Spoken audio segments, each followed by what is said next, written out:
दबंग music.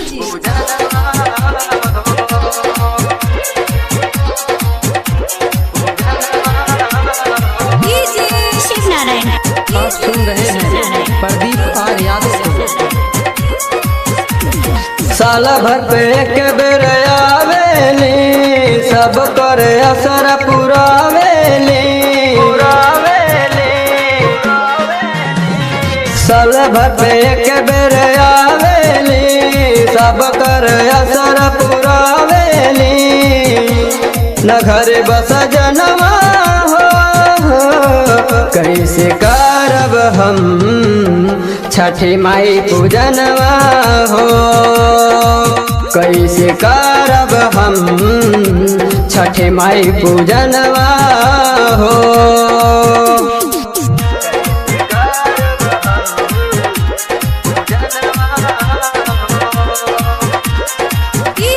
Shiv Narayan music by Shailesh Kumar.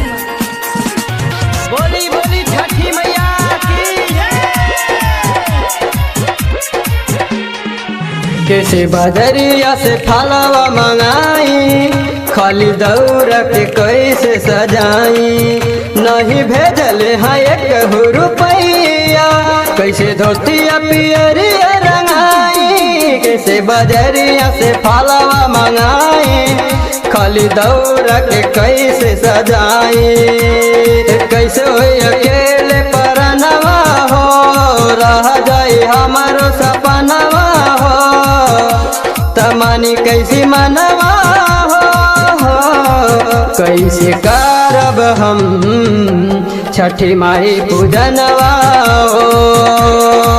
कैसे करब हम छठी माई पूजनवा हो।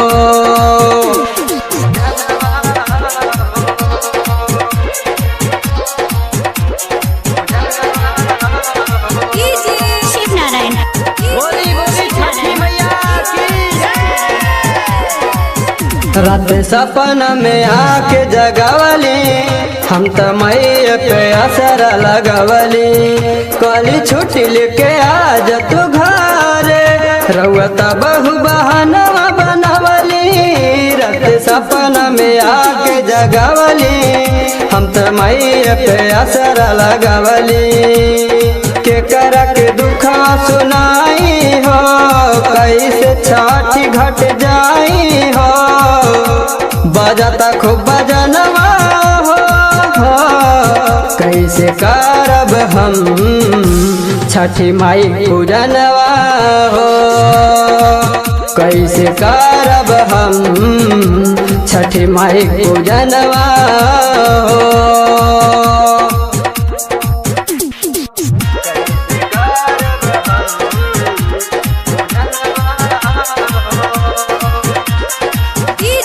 शिव नारायण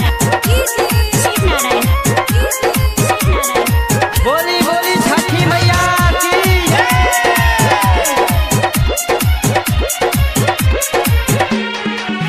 काली सोना पिया प्रदीप परदेसी, भेज दिया खूब रुपया तू बेसी।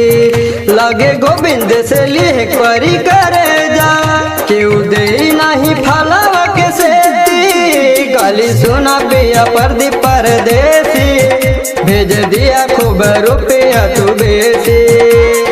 गड़ी धली सझे बिहान हो, किन के न लदी समान हो। माई ललनवा हो, कैसे करब हम छठी माई पूजनवा हो। कैसे करब हम छठी माई पूजनवा हो। सीतामढ़ी।